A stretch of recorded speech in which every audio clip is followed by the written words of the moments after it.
ओम शांति। आइए सुने आज का वरदान। परमात्मा कहते हैं, सदा साक्षी स्थिति में, सदा साक्षी स्थिति में स्थित रह निर्लेप अवस्था का अनुभव करने वाले सहज योगी भव। देखिए, भगवान से हमारा योग सहजता के साथ लगा रहे, हम कभी भी उनसे दूर ना हों।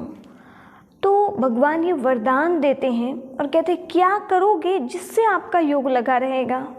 तो देखो, जो देह के संबंध और देह से साक्षी मीन्स डिटैच मीन्स न्यारे रहते हैं, वह इस पुरानी दुनिया से भी न्यारे रहते हैं।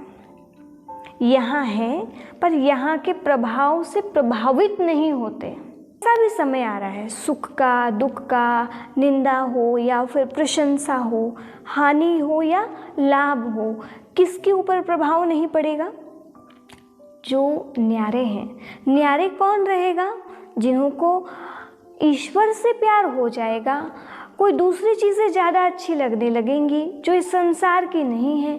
तो अपने आप हमारा अटैचमेंट जब दूसरी ओर हो जाएगा तो इधर की चीज़ों से हम श्योर डिटैच हो जाएंगे। और डिटैच होना मतलब आप इधर की चीज़ों से अप्रभावित रहेंगे। जी हाँ, तो डिटैच वो रहेगा जो भगवान से अटैच है।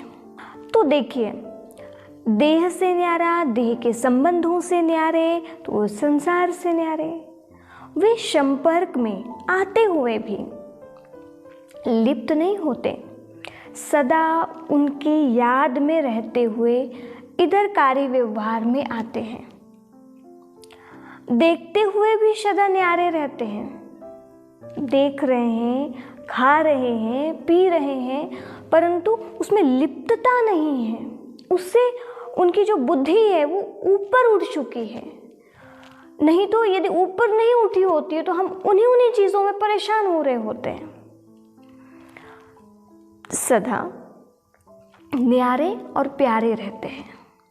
जो न्यारे रहेंगे वो प्यारे रहेंगे। यह स्टेज ही सहज योगी का अनुभव कराती है। आप देखते हुए भी नहीं देखते, आप इस संसार में रहते हुए भी यहाँ पे लिप्त नहीं होते। आपकी जो बुद्धि है वो कहाँ रहती है? वो तो उनसे ही बातचीत करते रहती है, निरंतर उनकी ही याद में रहती है। किनकी? परमात्मा की। यही तो सहज योग है और यही अनुभव कराता है कि हाँ, इसी को कहते हैं साथ में रहते हुए निर्लेप। आत्मा निर्लेप नहीं है, लेप छेप तो जरूर लगते ही हैं, लेकिन है ना, पाप करेंगे या पुण्य करेंगे, जो भी कर्म करेंगे वो तो रिकॉर्डिंग होगी ही, यहाँ वो फिक्स होनी ही है।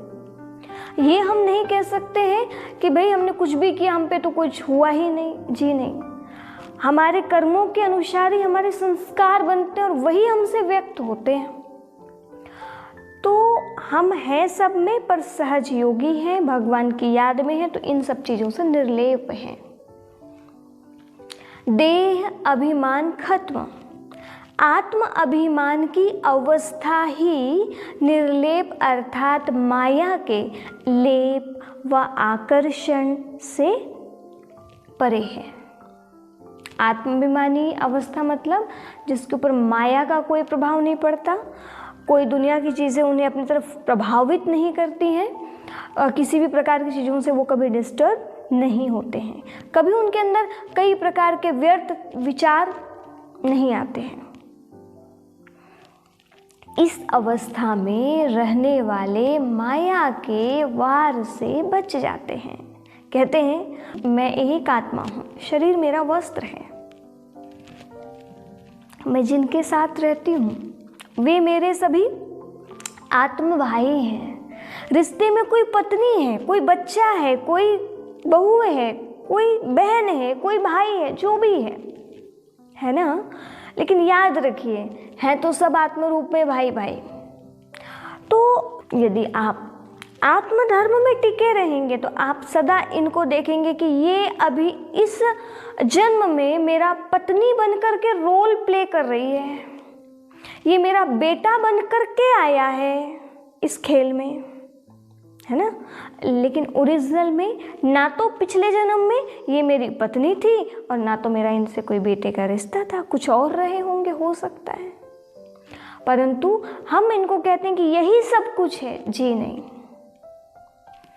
ये चीज़ें परिवर्तनशील हैं, परिवर्तित होते रहती हैं। तो एक ओरिजिनल फॉर्म पे हमें रहना है, आई एम सोल।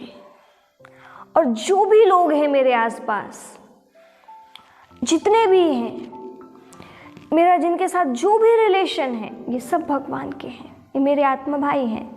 विश्व एक परिवार है, आत्मा आत्मा भाई भाई, सबका मालिक एक, तो मालिक एक, हम सब उनके बच्चे।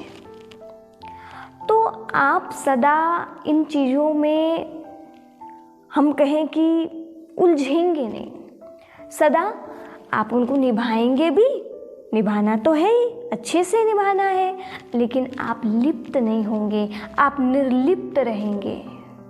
और निर्लिप्तता ही प्यारापन का अनुभव कराती है। एक में फंसेंगे तो फिर वहाँ पे बहुत सारी अपेक्षाएं, फिर बहुत सारी चीज़ें उत्पन्न होने लगेंगी।